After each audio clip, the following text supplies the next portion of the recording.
नमस्कार साथियों, आपका स्वागत है आपके अपने YouTube चैनल साहित्य सरिता में। आज मैं आपके लिए लाई हूँ हिंदी की राजभाषा अधिनियम से संबंधित अति महत्वपूर्ण प्रश्न जो आपके समस्त कॉम्पिटिटिव एग्ज़ाम्स के काम में आने वाले हैं।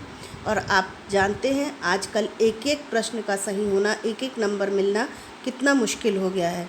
तो इस वीडियो को ध्यान से देखिए, प्रश्नों को ध्यान से पढ़िए और वीडियो पसंद आए तो इसे लाइक कीजिए, शेयर कीजिए, मेरे चैनल को सब्सक्राइब कीजिए और घंटी का बटन दबाइए ताकि मेरे वीडियो के लोड करते ही नोटिफिकेशन आपको प्राप्त हो जाए। तो बिना समय को गंवाए अब हम शुरू करते हैं। तो पहला प्रश्न है, संसद में संविधान का भाग 17 कब पारित हुआ? 14 सितंबर 1952 में, 14 सितंबर 1950 में, 14 सितंबर 1951 में। तो इसका सही उत्तर है 14 सितंबर 1949 में। दूसरा प्रश्न है, राजभाषा अधिनियम कब पारित हुआ? 10 मई 1964 में, 9 जून 1965 में, 10 मई 1963 में कि इनमें से कोई नहीं? इसका सही उत्तर है 10 मई 1963 में। अगला प्रश्न है, अहिंदी भाषी क्षेत्रों के निवासियों को दिए गए आश्वासनों को कानूनी रूप देने के लिए पारित अधिनियम क्या है? राजभाषा संशोधित अधिनियम 1968, राजभाषा संशोधित अधिनियम 1967, राजभाषा संशोधित अधिनियम 1969 कि राजभाषा संशोधित अधिनियम 1970? तो राजभाषा संशोधित अधिनियम 1967 ये इसका सही उत्तर है। अगला प्रश्न है, अरुणाचल प्रदेश की राजभाषा क्या है? अरुणाचल प्रदेश की राजभाषा क्या है? इसके विकल्प हैं हिंदी, कश्मीरी, अंग्रेजी की गढ़वाली। सही उत्तर है अरुणाचल प्रदेश की राजभाषा अंग्रेजी है। हिंदी दिवस कब मनाया जाता है? 14 अक्टूबर, 15 जून, 16 जुलाई कि 14 सितंबर? आंसर है 14 सितंबर। अब 14 सितंबर को क्यों मनाया जाता है ये आप मुझे कमेंट बॉक्स में कमेंट करके बताएंगे। राजभाषा नियम के अनुसार अंडमान व निकोबार द्वीप समूह किस वर्ग में आते हैं? ख वर्ग, क वर्ग, ग वर्ग या घ वर्ग? सही उत्तर है क वर्ग। तो आप मुझे कमेंट बॉक्स में ये बताएंगे कि क वर्ग के अंतर्गत भारत के किन किन क्षेत्रों को रखा गया है। राजभाषा अधिनियम की धारा 3(3) कब से लागू की गई? 28 जनवरी 1966, 26 जनवरी 1965, 30 जून 1967 कि 1 जुलाई 1980? इसका सही उत्तर है 26 जनवरी 1965। अगला प्रश्न है, संविधान के भाग 5 में राजभाषा नीति संबंधित उपबंध किस अनुच्छेद में है?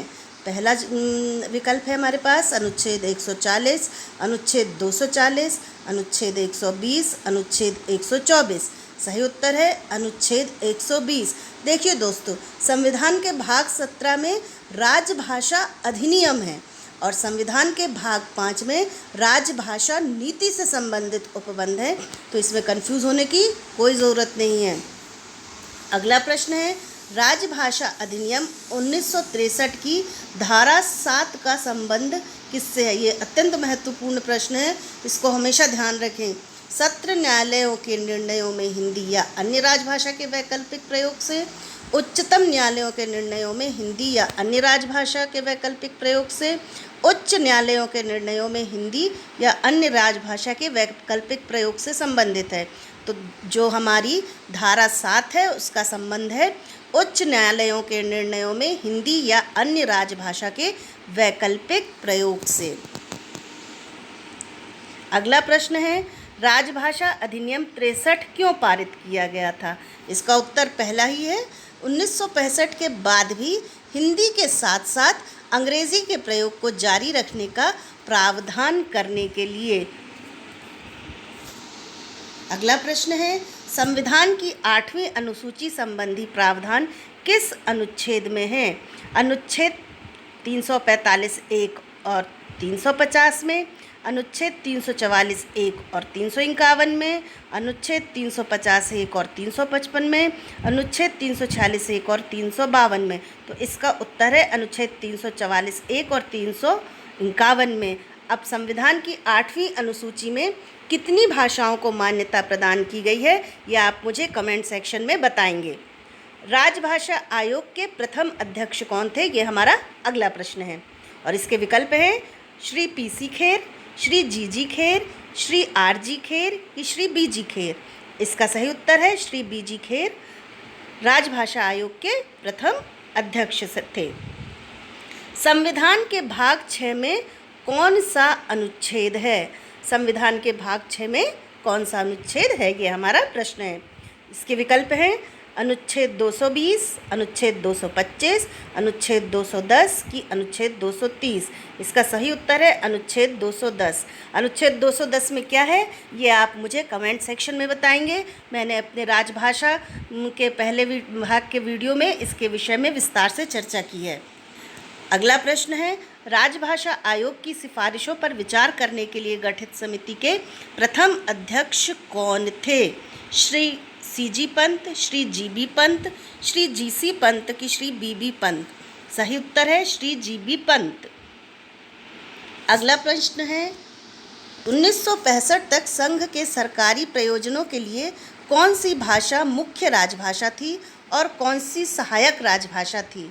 तो 1965 तक संघ के सरकारी प्रयोजनों के लिए जो मुख्य भाषा के रूप में प्रयोग की जाती थी राजभाषा, इसका उत्तर पहला ही सही है। वह मुख्य राजभाषा अंग्रेजी थी और सहायक राजभाषा हिंदी थी। अगला प्रश्न है, संविधान के अनुसार सांविधिक नियमों, विनियमों और आदेशों का अनुवाद कौन करता है? इसके विकल्प हैं विदेश मंत्रालय, गृह मंत्रालय, प्रधानमंत्री कार्यालय कि विधि मंत्रालय। सही उत्तर है विधि मंत्रालय। देखिए दोस्तों, संवैधानिक नियम, विनियम, आदेश ये सब विधि से संबंधित होते हैं, इसलिए इसके अनुवाद का कार्य कौन करेगा? विधि मंत्रालय। संसदीय राजभाषा समिति की कौन सी समिति प्रतिवेदन का मसौदा तैयार करती है? इसके विकल्प है और इसका पहला ही विकल्प सही है। संसदीय राजभाषा समिति की आलेख एवं साक्ष्य उप समिति। अगला प्रश्न है, वर्ष 1976 में गठित संसदीय राजभाषा समिति के अध्यक्ष कौन थे? इसके विकल्प हैं तत्कालीन गृह मंत्री श्री हरि मेहता, तत्कालीन गृह मंत्री श्री ओम मेहता, तत्कालीन गृह मंत्री श्री गणेश मेहता, तत्कालीन गृह मंत्री श्री हरि भाई मेहता। तो इसका सही जवाब है तत्कालीन गृह मंत्री श्री ओम मेहता। अगला प्रश्न है, केंद्रीय हिंदी समिति का अध्यक्ष कौन होता है? इसके ऑप्शन है विदेश मंत्री, गृह मंत्री, रक्षा मंत्री कि प्रधानमंत्री। सही उत्तर है प्रधानमंत्री। अगला प्रश्न है, वर्तमान संसदीय राजभाषा समिति का गठन कब हुआ? इसके विकल्प हैं जनवरी 1973, जनवरी 1974, जनवरी 1975 कि जनवरी 1976। सही उत्तर है वर्तमान संसदीय राजभाषा समिति का गठन जनवरी 1976 में हुआ।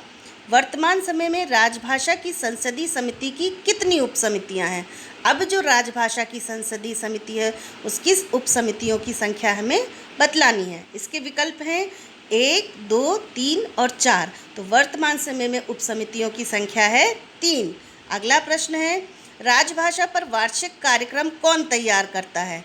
इसके विकल्प हैं खेल मंत्रालय, प्रधानमंत्री कार्यालय, विदेश मंत्रालय, गृह मंत्रालय। सही उत्तर है गृह मंत्रालय। अगला प्रश्न है, उर्दू को सर्वप्रथम किसने राजभाषा घोषित किया? राजस्थान, उत्तराखंड, मध्य प्रदेश, जम्मू कश्मीर। सही उत्तर है जम्मू कश्मीर ने। अगला प्रश्न है, उर्दू किस राज्य की राजभाषा है? इसके विकल्प हैं मध्य प्रदेश, छत्तीसगढ़, कर्नाटक कि बिहार। सही उत्तर है बिहार। अगला प्रश्न है, किस भाषा को 8वीं अनुसूची में शामिल नहीं किया गया है जबकि वह एक प्रदेश की राजभाषा है? इसके विकल्प हैं कोंकणी, सिंधी, संस्कृत कि अंग्रेजी।